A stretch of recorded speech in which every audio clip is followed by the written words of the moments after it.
Okay, hey guys, what's up? How's it going? Hopefully you can hear me okay. I did test my mic earlier, but we shall see if it actually works or anything. So, here we are. If you can't hear me, let me know. Sorry if you can hear cars. Let me shut my window real quick.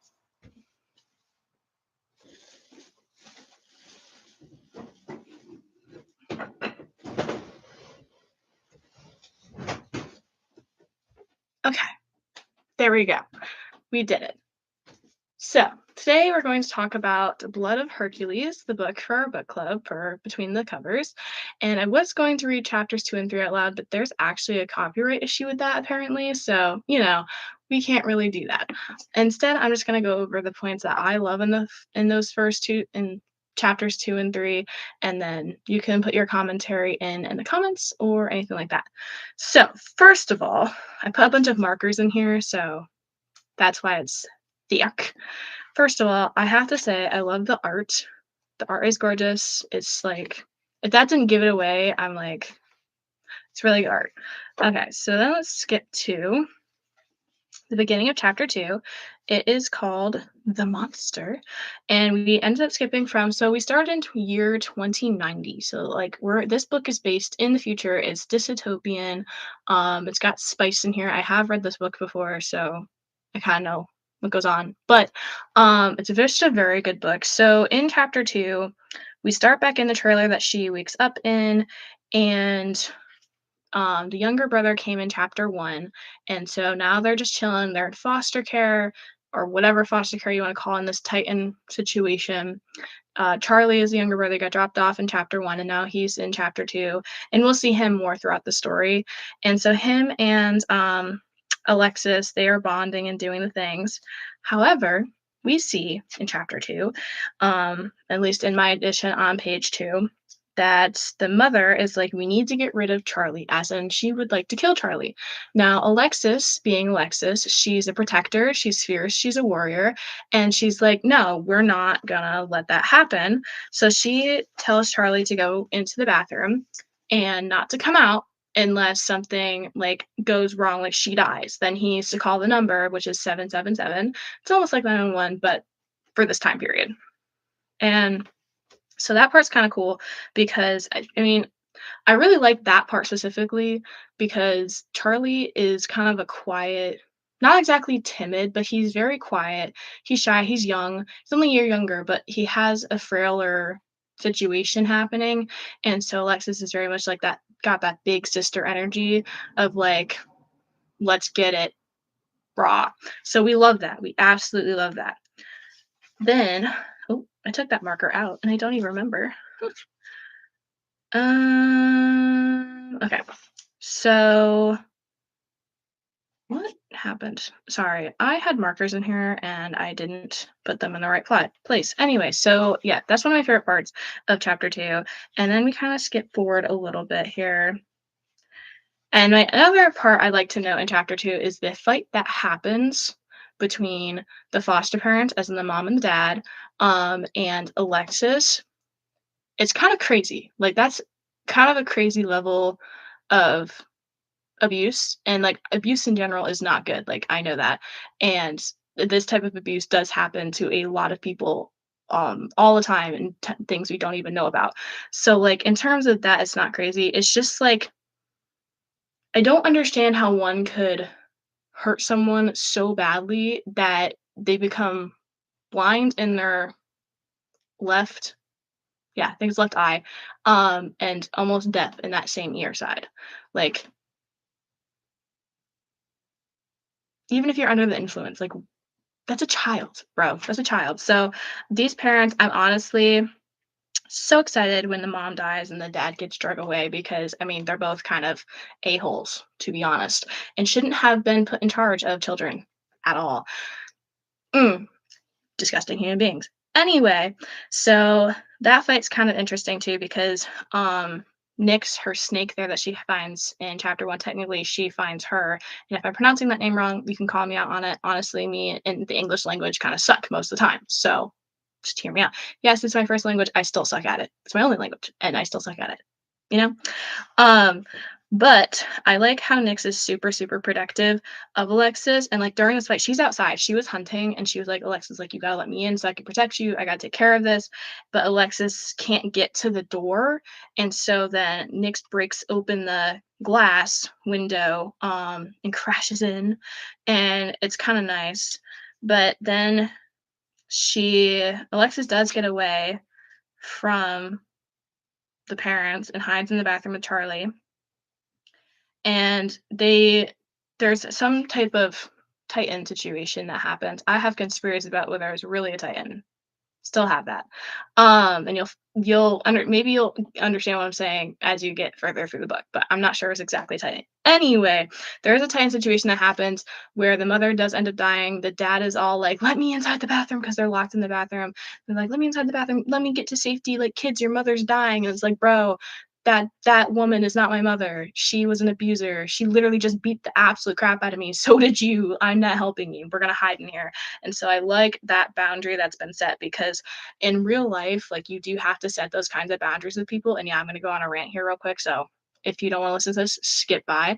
Um, like, when it comes to people in general, whether it's an abuser like this, where they're physically abusing you, emotionally abusing you, or if it's just somebody who's like your boss, your coworker, an acquaintance, a friend, and they continuously cross a certain boundary, again, whether it's a physical boundary, an emotional boundary, or just your basic level of respect, you got to set that straight.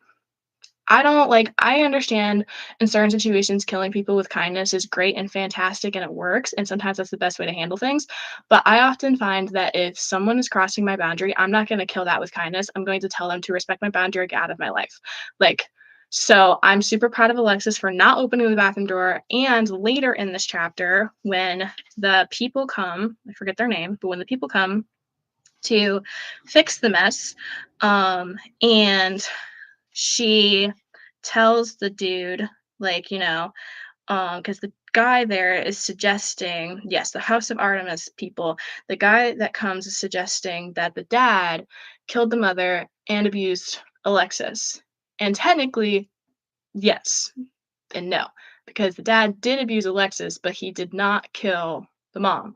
However, Alexis is like, yeah, no, he did it, take him away. And so he goes. And I'm just like, sometimes that is just how you have to deal with people. You just kind of have to let some of that happen. And she did. And so I applaud her for that all the way. Women power, let's go.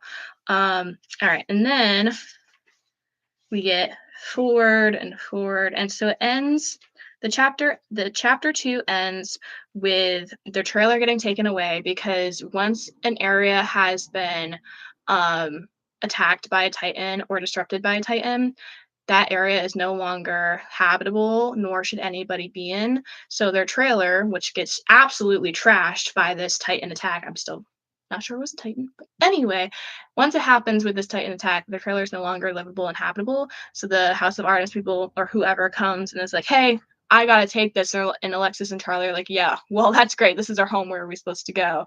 But of course, it's not these people's problem, because the way that this dystopian society works, the Spartans and the Titans and all of this, the Titans are bad guys. I mean, Spartans could be bad guys too. But the way that all this works is humans are just basically the new peasants in general. Like, there's no classes between humans. They're all peasants.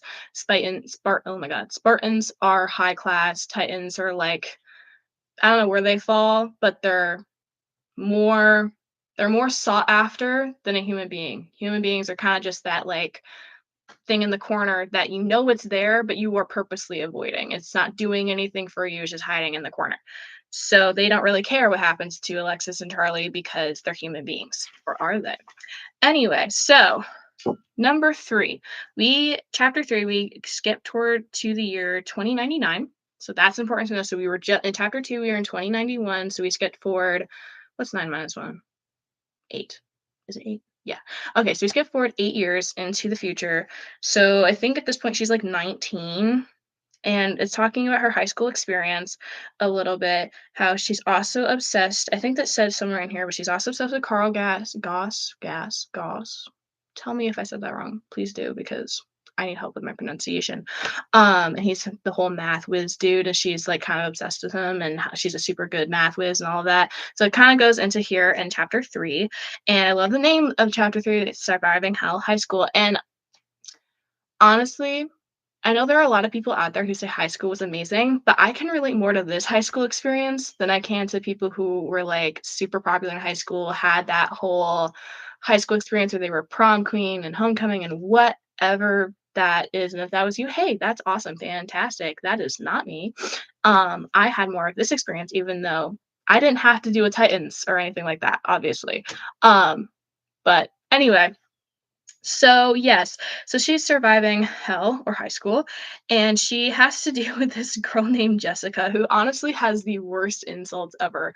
Like when I think of bullies, I think of them as like people who are genuinely like they say some seriously like decent roasts and mean things, but like the mean things make sense. They're not just like you're ugly, but that's all Jessica does. Is she's just like you're ugly. And Alexis is basically like, all right, whatever works for you today, girl. Like, okay, whatever. Cool. But Alexis, due to a lot of this bullying and just not, I mean, she's never really liked people. We see that in chapter 1. Hello, whoever joined. We see that in chapter 1, but in like this chapter, she just doesn't like people in general, so she avoids all of that and kind of just is like these words bounce off her. Like she hears them and sometimes they sting, but most of the time she's just like whatever. So I love that about her. I also love I also love when we get to the scenes where they show the Crimson Duo, which is oh god, who is it? I literally had this written down so I wouldn't forget. Where are we? Okay, yeah, the Crimson Duo, Achilles and oh god, Patroclus again. Tell me if I say these wrong. I'm so bad at this. Anyway, so we have Achilles and Patroclus, the Crimson Duo, and it's a whole fandom, right? People have, specifically women and young men in this high school, are have made this Crimson Duo who attack Titans. Like that's their job, because that's the job that was given to them by the whole Spartan Foundation, Federation, whatever you want to call it, to clean up those people, Titans. And people are all like, "Oh my god, they're so hot. They're so hot." As they just obliterate these Titans. And Alexis, being Alexis, she's never had any kind of like male interaction or, like sex or anything like that. And so when she hears about it and she hears about this fandom, she has to go look up the fandom website on this computer. And mind you, the fact that they have a computer in here is actually kind of like weird, because just a bunch of the tech that humans had, a bunch of the tech that humans had, a bunch of the things that were normal for us, right? Normal for us right now, like it got obliterated in these Titan attacks that happened in like 2040, 2050, or whenever they happened. And so the fact they have a computer to look this up is kind of weird. Anyway, so she goes to look them up, and she ends up, because she heard about the fact that there were very detailed images and drawings of certain body parts on a lower level of the Crimson Duo.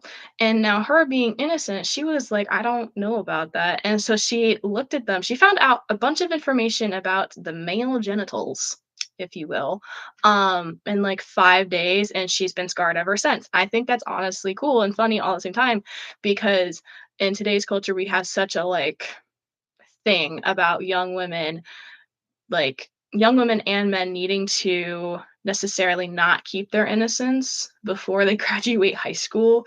And at the same time, we want them to keep their innocence before they graduate high school. It's a weird thing, but I think it's kind of cool that, like, obviously, I think, in my opinion, everybody should know about education that has to do with that. But I don't necessarily think that you need to, like, be super engrossed in it before you graduate. And so I think it's kind of cool that she has a lot of that innocence, and she's just like, "Oh, that's what that looks like. Okay, I'm gonna sign off." And then she signs on, she signs off, and she's like, "All right, and I'm done." So I think that entire thing is honestly kind of funny and cool at the same time. So the other thing that happens in chapter 3 that we discover is, first of all, she's poor. She's always been poor. This is most humans are poor. If they aren't poor, it's very odd and very weird, and they probably have some link to the Spartan City Federation, all the things there. And so she's helping people study and helping people with their homework in exchange for food vouchers because her and Charlie, they're specifically Charlie, is a growing dude and they need food and they don't get food all the time and they get food vouchers. And they starve a lot. So, they kind of need these food vouchers. So she does that for a living, if you will, in order to actually live because food is a necessity. And this guy named Josh, listen, I don't have anything against Josh's, but I also have heard more negative things about dudes with names Josh than I have good things. So I think it's kind of fun. Anyway, so this dude Josh is all like, "Oh yeah, he was one of her clients with the studying," and he's like, "Oh, here's my food vouchers," and they had agreed that he would put the food vouchers in in her locker, but instead decided to do it in person. And then he's kind of hinting at that he wants to, touch her in ways that are not appropriate appropriate. And she's like, "Bruh, dude, I have social anxiety. This isn't happening." She just kind of ignores. She takes the food vouchers and continues to walk away until he eventually kind of like gets kicked out of her personal space. So I love that. Because like, dude, no. Like, no. Anyway, so she continues on in the chapter 3 here, continues to do the things. She loves studying in the library. We find that out. She's also like the top of her class too. So like we find that out. Then she also has to go to the principal's office because Charlie, her younger foster brother, got into a fight with someone else. And because she's his legal guardian, even though she's only a year older, she has to take care of that. But like they've never really had that mother and son situation. It's been more of like an older sister and younger brother. And so when she's called in, she's like, what exactly do you want me to do? Especially because the dude that Charlie was fighting, the other guy started it. And so it's like, what do you want me to do here? The other guy started like, and she has social anxiety, so Nick's her invisible venomous snake is always on her, and she's like, you do know you have to say something in response, right? And so I love how antisocial Alexis is, to be honest. I kind of strive for that sometimes just because I'm like, I'm an extrovert. I'm a huge extrovert. You probably know that just by me talking so much. Um, but sometimes I wish I could just like not talk to people, but it's a thing. So I love her about all of that. And she's kind of like, you know what? I'm proud of you, Charlie, because you didn't attack first. You defended yourself and you did a really good job at it. She's like, I'm not saying violence is the answer, but I'm proud of you anyway. So I love their relationship and that siblingship that they have found in like a found family because I think found family is honestly more important than necessarily blood related. I have that myself. So I love that and I can relate to that in this character. So they get some food vouchers, but they can only redeem those vouchers on Fridays, which is also fascinating. And so they starve most of the week, especially in the winter. They also have a dog, and the dog, they don't have to worry about feeding him because the snake hunts for her own mice and stuff and brings it back for the dog. So they kind of share that. So they don't have to worry about him. And his name's Fluffy. Imagine having a dystopian dog. Super cute. And that's kind of where we leave off for chapter 3. We know that they live in a cardboard box. This entire world is really, really cool and fascinating. And I genuinely love it. This will be my third time reading it, so I'm gonna reread it again to make sure I'm actually being accurate with everything I say. But I really love this world. I can relate to the main character so much. Like she will end up with she has a lot of. Currently, I'm trying not to spoil anything, so give me 2 seconds here. Currently, you see her kinda have that dialogue of death and talking about, like, I could die and it'd be perfectly fine, but then she's also like, "I don't wanna leave Charlie behind," and I think that's something that a lot of people can relate to in terms of the legit dying and committing suicide and everything like that, and so I like that part because I think a lot of people can relate to it. I also like her just in general because there's so many things about her that I can relate to in terms of being like not to be whatever, but to be smart and loving math and fantasizing about some math guy that she'd rather be with, and knowing that she's like, Carl Goss wouldn't treat me this way like the other people are treating her. Like that internal dialogue I can relate to. And so I genuinely love the book so far. I'm gonna end the live here because I think I've talked a lot and we're gonna get on like 20 minutes. So, the last thing is Thursday I will go live. We can change the time if whatever works. And I'm just going to review chapter 5 instead to keep it short. So that's what I got. Thank you so much for listening. My name is Marissa. Feel free to join our Between the Covers book club if you enjoyed this video, and all thanks. Love you. Bye.